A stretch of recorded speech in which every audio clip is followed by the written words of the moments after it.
میرے بھائیوں، آج کا پیغام بہت ہی سنجیدہ ہے۔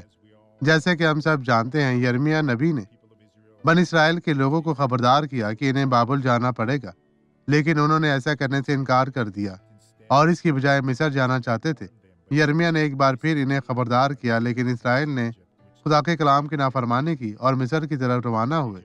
تو یہاں دیکھیں، بلکہ یوں ہوگا کہ وہ سب لوگ جو مصر کا رخ کرتے ہیں کہ وہاں جا کر رہیں، تلوار اور کال اور وبا سے مریں گے۔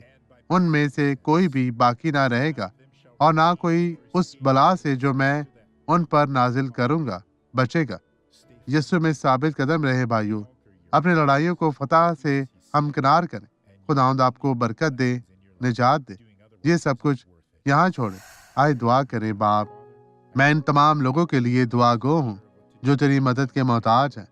خداوند تو انہیں برکت دے، نجات دے، بدی یسوع کے نام میں انہیں چھوڑ دے، اور آپ کہیں آمین۔